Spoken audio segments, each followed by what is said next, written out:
सुस्वागतम श्रोतागण। आपने चुना है हिंदी यूनिट को और ये है आपका खास प्रोग्राम कथाकृति। कथाकृति में आज शामिल हैं आचार्य रामचंद्र शुक्ल की लिखी महान हिंदी निबंध क्रोध। क्रोध एक मनोविश्लेषणवादी निबंध है। यह निबंध आचार्य शुक्ल के द्वारा रचित एकमात्र हिंदी निबंधात्मक ग्रंथ चिंतामणि भाग प्रथम से लिया गया है। आचार्य शुक्ल हिंदी साहित्य के सूर्य है और मेरी व्यक्तिगत राय है कि आप इस निबंध को सुनने के बाद पहले से ज्यादा अच्छा विचारशील इंसान होंगे। बगैर किसी अन्य भूमिका के चलिए सुनना और समझना शुरू किया जाए आज का सुप्रसिद्ध निबंध क्रोध। क्रोध दुह के चेतन कारण के साक्षात्कार या अनुमान से उत्पन्न होता है। साक्षात्कार के समय दुख और उसके कारण के संबंध का परिज्ञान आवश्यक है।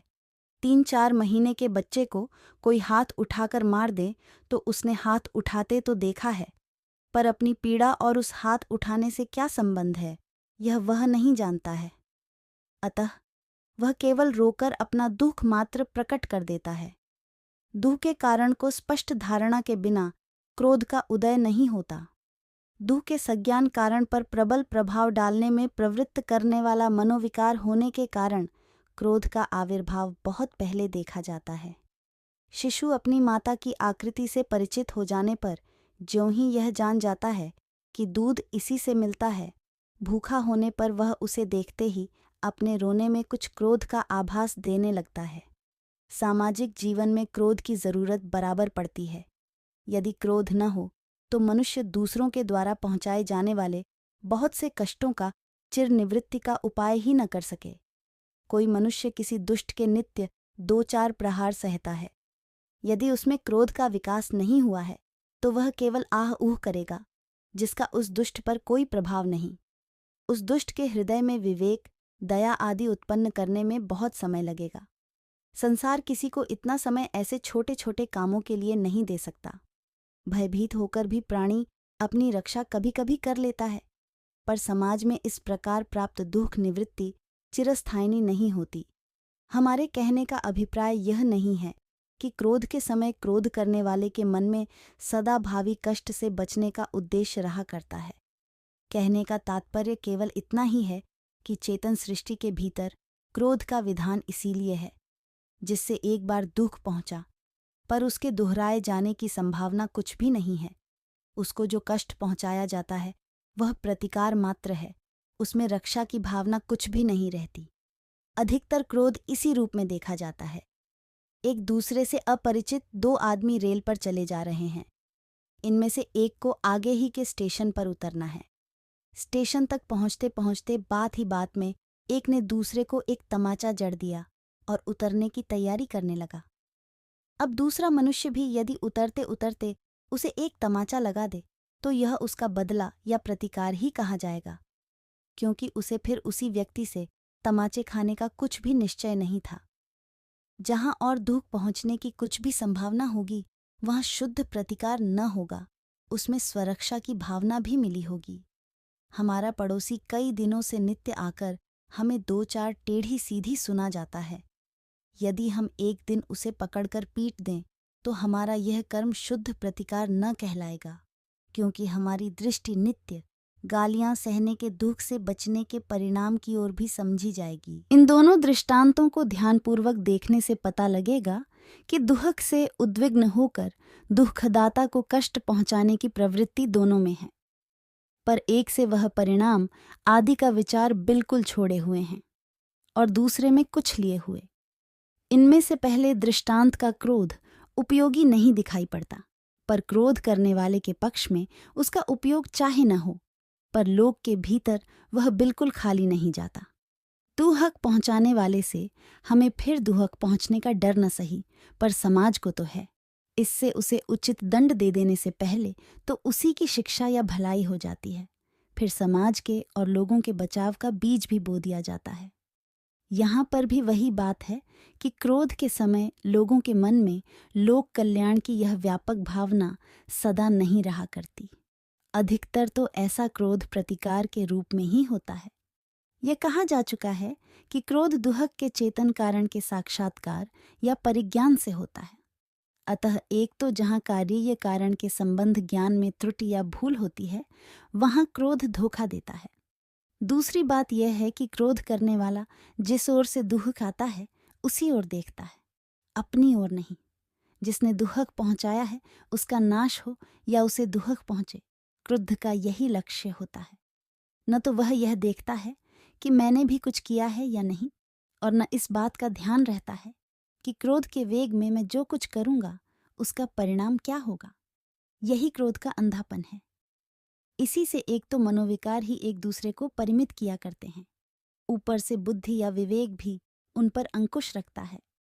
यदि क्रोध इतना उग्र हुआ कि मन में दुखदाता की शक्ति के रूप और परिणाम के निश्चय, दया, भय आदि और भावों के संचार तथा उचित अनुचित के विचार के लिए जगह ही न रही, तो बड़ा अनर्थ खड़ा हो जाता है।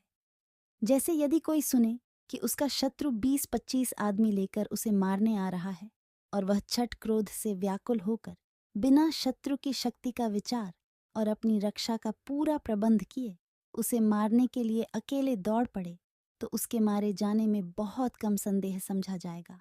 अतः कारण के यथार्थ निश्चय के उपरांत उसका उपदेश अच्छी तरह समझ लेने पर ही आवश्यक मात्रा और उपयुक्त स्थिति में ही क्रोध वह काम दे सकता है जिसके लिए उसका विकास होता है। क्रोध की उग्र चेष्टाओं का लक्ष्य हानि या पीड़ा पहुंचाने के पहले आलंबन में भय का संचार करना रहता है। जिस पर क्रोध प्रकट किया जाता है वह यदि डर जाता है और नम्र होकर पश्चाताप करता है तो क्षमा का अवसर सामने आता है। क्रोध का गर्जन तर्जन क्रोध पात्र के लिए भावी दुष्परिणाम की सूचना है, जिससे कभी कभी उद्देश्य की पूर्ति हो जाती है और दुष्परिणाम की नौबत नहीं आती। एक की उग्र आकृति देख दूसरा किसी अनिष्ट व्यापार से विरत हो जाता है या नम्र होकर पूर्वकृत दुर्व्यवहार के लिए क्षमा चाहता है। बहुत से स्थलों पर तो क्रोध का लक्ष्य किसी का गर्व चूर्ण करना मात्र रहता है, अर्थात दुख का विषय केवल दूसरे का गर्व या अहंकार होता है। अभिमान दूसरों के मान में या उसकी भावना में बाधा डालता है। इससे वह बहुत से लोगों को यूं ही खटका करता है। लोग जिस तरह हो सके अपमान द्वारा, हानि द्वारा अभिमानी को नम्र करना चाहते हैं। अभिमान पर जो रोष होता है उसकी प्रवृत्ति अभिमानी को केवल नम्र करने की रहती है, उसको हानि या पीड़ा पहुंचाने का उद्देश्य नहीं होता। संसार में बहुत से अभिमान का उपचार अपमान द्वारा ही हो जाता है। कभी कभी लोग अपने कुटुंबियों या स्नेहियों से झगड़कर क्रोध में अपना ही सिर पटक देते हैं। यह सिर पटकना अपने को दुहक पहुंचाने के अभिप्राय से नहीं होता, क्योंकि बिल्कुल बेगानों के साथ कोई ऐसा नहीं करता। जब किसी को क्रोध में अपना ही सिर पटकते या अंग भंग करते देखें, तब समझ लेना चाहिए कि उसका क्रोध ऐसे व्यक्ति के ऊपर है जिसे उसके सिर पटकने की परवाह है, अर्थात जिसे उसका सिर फूटने से उस समय नहीं तो आगे चलकर दुख पहुंचेगा। क्रोध का वेग इतना प्रबल होता है कि कभी कभी मनुष्य यह भी विचार नहीं करता कि जिसने दुख पहुंचाया है उसमें दुख पहुंचाने की इच्छा थी या नहीं। इसी से कभी तो वह अचानक पैर कुचल जाने पर किसी को मार बैठता है और कभी ठोकर खाकर कंकड़ पत्थर तोड़ने लगता है। चाणक्य ब्राह्मण अपना विवाह करने जाता था। मार्ग में कुश उसके पैर में चुभे। वह छट मट्ठा और कुदारी लेकर पहुंचा और कुशों को उखाड़ उखाड़ कर उनकी जड़ों में मट्ठा देने लगा। एक बार मैंने देखा कि एक ब्राह्मण देवता चूल्हा फूंकते फूंकते थक गए। जब आग न जली तब उस पर क्रोध करके चूल्हे में पानी डाल किनारे हो गए। इस प्रकार का क्रोध अपरिष्कृत है। यात्रियों ने बहुत से ऐसे जंगलियों का हाल लिखा है जो रास्ते में पत्थर की ठोकर लगने पर बिना उसको चूर चूर किए आगे नहीं बढ़ते। अधिक अभ्यास के कारण यदि कोई मनोविकार बहुत प्रबल पड़ जाता है तो वह अंतः प्रकृति में अव्यवस्था उत्पन्न कर मनुष्य को बचपन से मिलती जुलती अवस्था में ले जाकर पटक देता है। क्रोध सब मनोविकारों से फुर्तीला है। इसी से अवसर पड़ने पर यह और दूसरे मनोविकारों का भी साथ देकर उनकी तुष्टि का साधक होता है। कभी वह दया के साथ कूदता है, कभी घृणा के। एक क्रूर कुमारगी किसी अनाथ अबला पर अत्याचार कर रहा है। हमारे हृदय में उस अनाथ अबला के प्रति दया उमड़ रही है, पर दया की अपनी शक्ति तो त्याग और कोमल व्यवहार तक होती है। यदि वह स्त्री अर्थकष्ट में होती तो उसे कुछ देकर हम अपनी दया के वेग को शांत कर लेते। पर यहाँ तो उस अबला के दुह का कारण मूर्तिमान तथा अपने विरुद्ध प्रयत्नों को ज्ञानपूर्वक रोकने की शक्ति रखने वाला है। ऐसी अवस्था में क्रोध ही उस अत्याचारी के दमन के लिए उत्तेजित करता है, जिसके बिना हमारी दया ही व्यर्थ जाती। क्रोध अपनी इस सहायता के बदले में दया की वाहवाही को नहीं बंटाता। काम क्रोध करता है, पर नाम दया ही का होता है। लोग यही कहते हैं कि उसने दया करके बचा लिया, यह कोई नहीं कहता कि क्रोध करके बचा लिया। ऐसे अवसरों पर यदि क्रोध दया का साथ न दे, तो दया अपनी प्रवृत्ति के अनुसार परिणाम उपस्थित ही नहीं कर सकती। क्रोध शांति भंग करने वाला मनोविकार है। एक का क्रोध दूसरे में भी क्रोध का संचार करता है। जिसके प्रति क्रोध प्रदर्शन होता है, वह तत्काल अपमान का अनुभव करता है और इस दुहक पर उसकी भी त्योरी चढ़ जाती है। यह विचार करने वाले बहुत थोड़े निकलते हैं कि हम पर जो क्रोध प्रकट किया जा रहा है वह उचित है या अनुचित।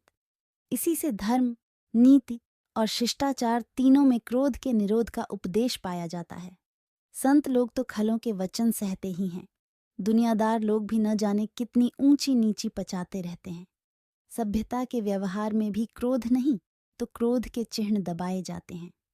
इस प्रकार का प्रतिबंध समाज की सुख शांति के लिए बहुत आवश्यक है, पर इस प्रतिबंध की भी सीमा है। यह परपीड़कोन्मुख क्रोध तक नहीं पहुंचता।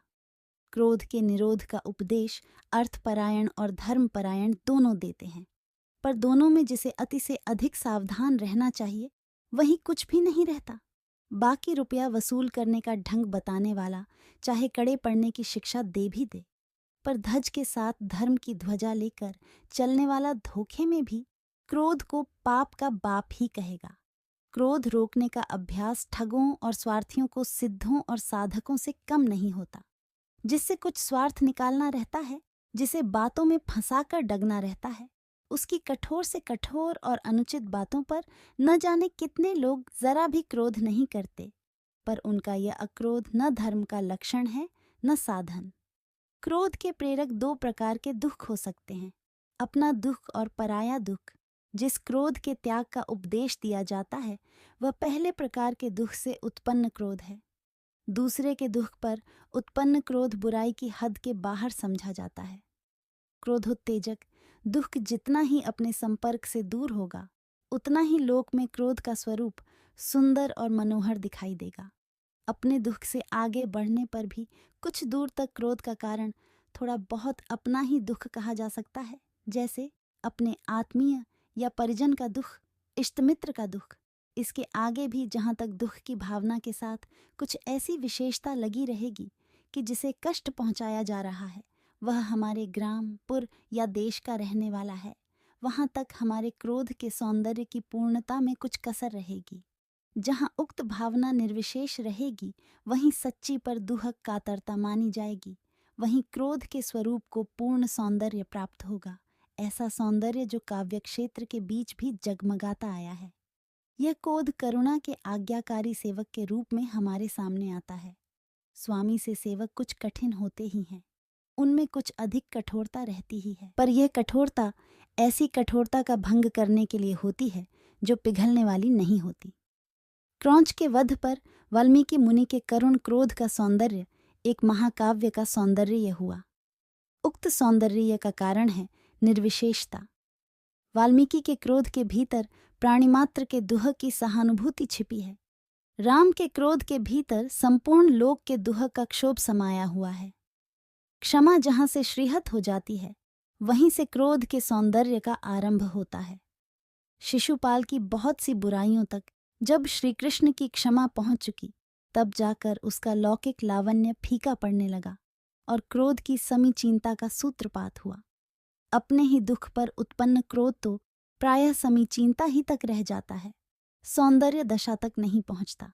दूसरे के दुख पर उत्पन्न क्रोध में या तो हमें तत्काल क्षमा का अवसर या अधिकार ही नहीं रहता, अथवा वह अपना प्रभाव खो चुकी रहती है। बहुत दूर तक और बहुत काल से पीड़ा पहुंचाते चले आते हुए किसी घोर अत्याचारी का बना रहना ही लोक की क्षमा की सीमा है। इसके आगे क्षमा न दिखाई देगी। नैराश्य, कायरता और शिथिलता की छाई दिखाई पड़ेगी। ऐसी गहरी उदासी की छाया के बीच आशा, उत्साह और तत्परता की प्रभा जिस क्रोधाग्नि के साथ फूटती दिखाई पड़ेगी, उसके सौंदर्य का अनुभव सारा लोक करेगा। राम का कालाग्नि सदृश क्रोध ऐसा ही है। वह सात्विक तेज है, तामस ताप नहीं। दंड कोप का ही एक विधान है। राजदंड राजकोप है, जहाँ कोप लोककोप और लोककोप धर्मकोप है। राजकोप धर्मकोप से राज्य एकदम भिन्न दिखाई पड़े, वहां उसे राजकोप न समझकर कुछ विशेष मनुष्यों का कोप समझना चाहिए। ऐसा कोप राजकोप के महत्व और पवित्रता का अधिकारी नहीं हो सकता। उसका सम्मान जनता अपने लिए आवश्यक नहीं समझ सकती। वैर क्रोध का अचार या मुरब्बा है। जिससे हमें दुख पहुंचा है, उस पर यदि हमने क्रोध किया और यह क्रोध यदि हमारे हृदय में बहुत दिनों तक टिका रहा, तो वह वैर कहलाता है। इस स्थायी रूप में टिक जाने के कारण क्रोध का वेग और उग्रता तो धीमी पड़ जाती है, पर लक्ष्य को पीड़ित करने की प्रेरणा बराबर बहुत काल तक हुआ करती है। क्रोध अपना बचाव करते हुए शत्रु को पीड़ित करने की युक्ति आदि सोचने का समय प्रायः नहीं देता, पर वैर उसके लिए बहुत समय देता है। सच पूछिए तो क्रोध और बैर का भेद केवल कालकृत है। दुख पहुंचने के साथ ही दुखदाता को पीड़ित करने की प्रेरणा करने वाला मनोविकार क्रोध और कुछ काल बीत जाने पर प्रेरणा करने वाला भाव वैर है। किसी ने आपको गाली दी, यदि आपने उसी समय उसे मार दिया तो आपने क्रोध किया। मान लीजिए कि वह गाली देकर भाग गया और 2 महीने बाद आपको कहीं मिला। अब यदि आपने उससे बिना फिर गाली सुने मिलने के साथ ही उसे मार दिया, तो यह आपका वैर निकालना हुआ। इस विवरण से स्पष्ट है कि वैर उन्हीं प्राणियों में होता है जिनमें धारणा अर्थात भावों के संचय की शक्ति होती है। पशु और बच्चे किसी से वैर नहीं मानते। चूहे और बिल्ली के संबंध का वैर नाम आलंकारिक है। आदमी का न आम अंगूर से कुछ वैर है, न भेड़ बकरे से पशु और बच्चे दोनों क्रोध करते हैं और थोड़ी देर के बाद भूल जाते हैं। क्रोध का एक हल्का रूप है चिड़चिड़ाहट, जिसकी व्यंजना प्रायः शब्दों ही तक रहती है। इसका कारण भी वैसा उग्र नहीं होता। कभी कभी चित्त उग्र रहने, किसी प्रवृत्ति में बाधा पड़ने या किसी बात का ठीक सुभीता न बैठने के कारण ही लोग चिड़चिड़ा उठते हैं। ऐसे सामान्य कारणों के अवसर बहुत अधिक आते रहते हैं। इससे चिड़चिड़ाहट के स्वभावगत होने की संभावना बहुत अधिक रहती है। किसी मत, संप्रदाय या संस्था के भीतर निरूपित आदर्शों पर ही अनन्य दृष्टि रखने वाले बाहर की दुनिया देख देखकर अपने जीवन भर चिड़चिड़ाते चले जाते हैं। जिधर निकलते हैं रास्ते भर मुंह बिगड़ा रहता है।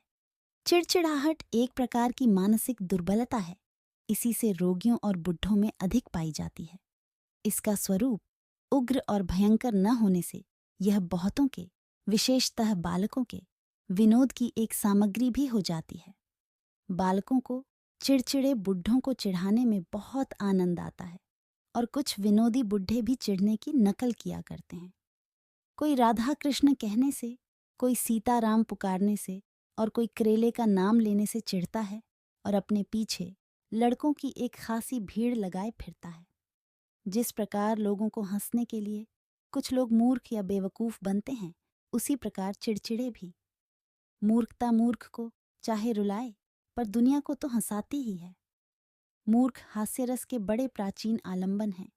न जाने कब से वे इस संसार की रुखाई के बीच हास का विकास कराते चले आ रहे हैं। आज भी दुनिया को हंसने का हौसला बहुत कुछ उन्हीं की बरकत से हुआ करता है।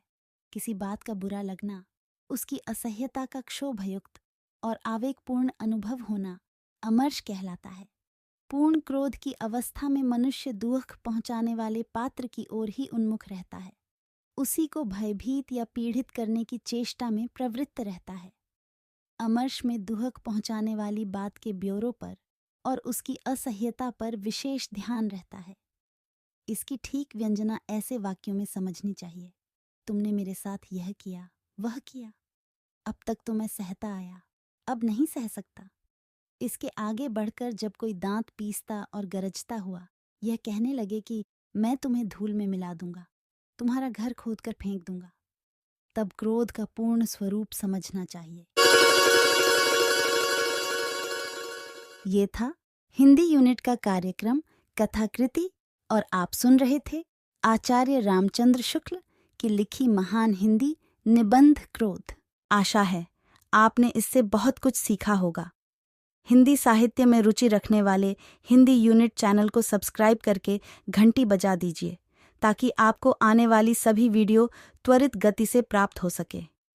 हिंदी यूनिट आपके लिए लाता रहेगा हिंदी साहित्य की बेहतरीन कृतियाँ। इसी के साथ मैं आंशी आपसे आज के लिए विदा लेती हूँ। आपसे मिलती हूँ अगले सप्ताह यानी रविवार को एक और साहित्यिक रचना के साथ। तब तक के लिए नमस्कार। जय हिंद, जय हिंदी, जय भारत।